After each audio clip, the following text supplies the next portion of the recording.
समय कम बचा है, एग्जाम भी सर पर है। इतने कम समय में कैसे तैयारी होगी, अच्छे मार्क्स कैसे आएंगे। जैसे जैसे समय गुजरता जा रहा है टेंशन बढ़ती जा रही है। कहीं आपके मन में भी तो ये सारी बातें नहीं आ रही, कहीं आपको भी तो ये नहीं लगने लगा कि अब बहुत देर हो चुकी है। देर नहीं हुई है दोस्त, हाँ एक गलती जरूर हुई है कि तुमने अपना समय पहले सही से इस्तेमाल नहीं किया। लेकिन अभी भी इस गलती को सुधारा जा सकता है, क्योंकि दुनिया में हर चीज दो बार होती है, एक बार हमारे दिमाग में और दूसरी बार हकीकत में। तो सबसे पहले तो ये बात अपने दिमाग से निकाल दो कि अब कुछ नहीं हो सकता, अब बहुत देर हो चुकी है। जितना भी समय बचा है उसको ये सोचने में तो बिल्कुल मत गंवाओ कि काश मैंने पहले पढ़ लिया होता। जो हो गया वो हो गया, उसे भूल जाओ और खुद से ये वादा करो कि आगे फिर कभी ये गलती मत दोहराना। बंद कर दो रोना और बंद कर दो पछताना। अब जितना भी समय बचा है उसका दिल से नहीं बल्कि दिमाग से इस्तेमाल करो। सब कुछ पढ़ने की बजाय केवल इम्पोर्टेंट टॉपिक पहले पढ़ो। पिछले साल के पुराने पेपर पर रिसर्च करो, नोट करो कि क्या पढ़ना जरूरी है और क्या पढ़ना जरूरी नहीं है, और सिलेबस वाइज उन पेपर्स को सॉल्व करो।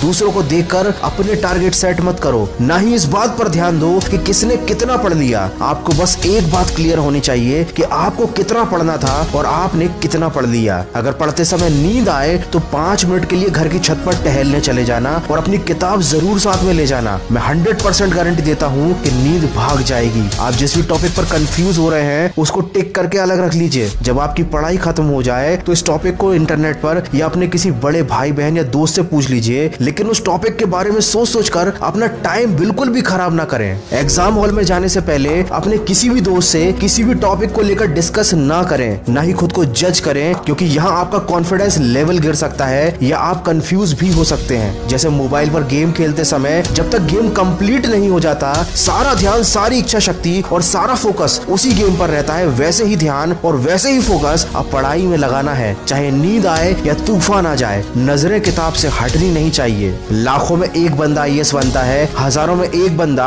अच्छी बॉडी बना पाता है, क्योंकि ये लोग दर्द सहते हैं, तकलीफ सहते हैं। इनका फोकस अपने लक्ष्य से नहीं हटता, इनका ध्यान आने वाले रिजल्ट पर रहता है, और तुम्हारा ध्यान भी आने वाले रिजल्ट पर ही होना चाहिए। कोयला भी हीरा बनने के लिए लाखों साल तक कई टन का दबाव झेलता है। कितनों की तकदीर बदलनी है, तुम्हें कितनों को रास्ते पर लाना है। अपने हाथ की लकीरें मत देखो, तुम्हें इनसे भी आगे जाना है। दोस्तों चीज उतनी मुश्किल होती नहीं जितना हम उसे सोच कर बना देते हैं। तो सोचना बंद करो, पछताना बंद करो। किसने कहा कि दुनिया में करिश्मे नहीं होते? तुम एक बार जी जान से कोशिश तो करो। दोस्तों सिलेबस वाइज पुराने पेपर से इंपॉर्टेंट टॉपिक्स को सिस्टमैटिक तरीके से सिलेक्ट करना बहुत जरूरी है, ताकि आपको पता हो कि क्या और कितना पढ़ना है। इसकी पूरी प्रोसेस मैंने अपने ऑडियो में बताई है। डिस्क्रिप्शन में दी गई लिंक से जाकर आप उस ऑडियो को सुनिए, ताकि आपको कम समय में अच्छे मार्क्स लाने का मटेरियल मिल सके। तो दोस्तों माना कि समय कम बचा है, लेकिन अब भी अपने एक एक सेकंड का बिल्कुल सही इस्तेमाल कीजिए और परीक्षा में ऐसा रिजल्ट लाकर दिखाइए कि सारी दुनिया देखती रह जाए। मैं मिलूंगा आपसे अगले वीडियो में जो आपके जीवन में सकारात्मक ऊर्जा को भर दे और आपको दिखाए एक सही दिशा। सुनते रहिए मन की आवाज।